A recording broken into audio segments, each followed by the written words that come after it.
Vers fin de semaine, tous les chiots passent entre les mains du vétérinaire pour un examen pédiatrique. Au programme, un bilan de santé et des tests comportementaux. C'est un examen désormais obligatoire. L'éleveur doit en remettre l'attestation à tout acheteur. Lorsque vous voulez acquérir un chiot, renseignez-vous aussi sur les pathologies les plus fréquentes de la race. Les grands chiens, comme les autres, ont eux aussi leurs petites faiblesses. On demande souvent un suivi, notamment de la croissance et du poids beaucoup plus intensif, pour éviter évidemment une perte de développement, une absence de développement, mais surtout aussi éviter un surpoids. Parce que leur faiblesse essentielle, c'est les faiblesses des chiens de grande taille. Donc on est très vigilant au niveau des articulations, et notamment au niveau de la dysplasie de la hanche. Chez le Saint-Bernard, on surveille particulièrement les paupières, et notamment l'entropion ou l'ectropion, qui sont des problèmes de malformation des paupières qui peuvent entraîner des conjonctivites récidivantes chez le chien, donc il est nécessaire d'intervenir chirurgicalement. Et par contre, on essaye surtout d'éviter que les porteurs d'entropion soient les reproducteurs de demain. Avec sa fourrure imperméable et ses pattes palmées, le Terre-Neuve est le chien d'eau par excellence.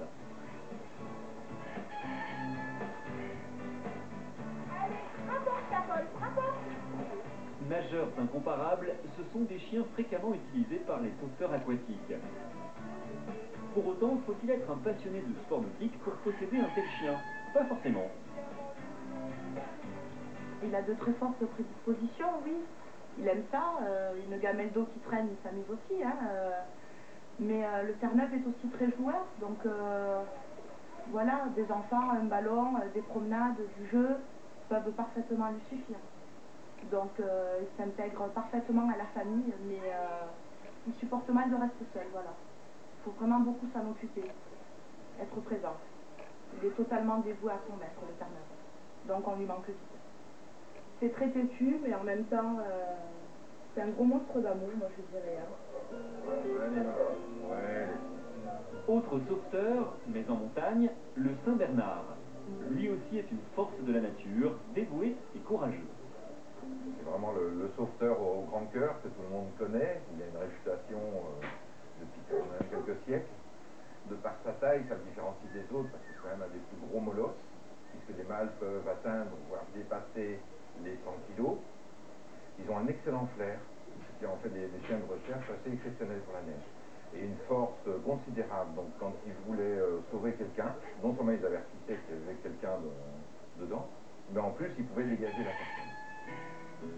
C'est justement un Saint-Bernard que cette cliente est sur le point d'acheter. Son choix s'est porté sur Donovan, un chiot auquel elle a déjà rendu plusieurs visites. C'est le meilleur moyen de faire un choix raisonné et éviter un achat coup de cœur. Je suis venue 2-3 fois déjà voir, petit, c'est un bébé quoi, un peu plus âgé pour voir comment il évoluait. Et puis bon après, il est vers moi, il bisou et tout ça, donc voilà quoi, il m'a choisi aussi on va dire. C'est une race que vous connaissez bien? Oui, je possède déjà une femelle Saint-Bernard de 5 ans.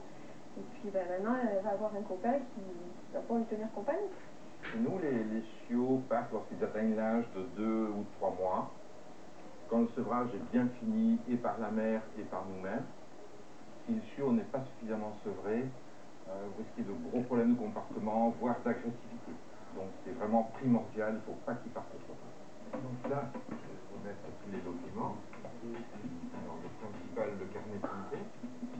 Tous les chiots proposés à la vente doivent être identifiés par une puce électronique, vaccinés et certifiés par l'examen pédiatrique du vétérinaire. L'éleveur établit ensuite un certificat de vente qui offre aux nouveaux propriétaires un certain nombre de garanties. C'est pour vous aussi, je vous le remets.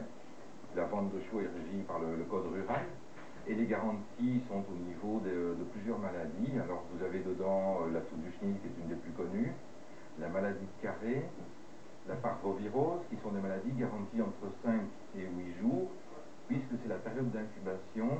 Donc ça veut dire que s'ils ne l'ont pas eu en dehors des 8 jours, ça veut dire qu'ils n'ont pas attrapé la maladie à l'élevage, qu'ils l'ont attrapé à l'extérieur.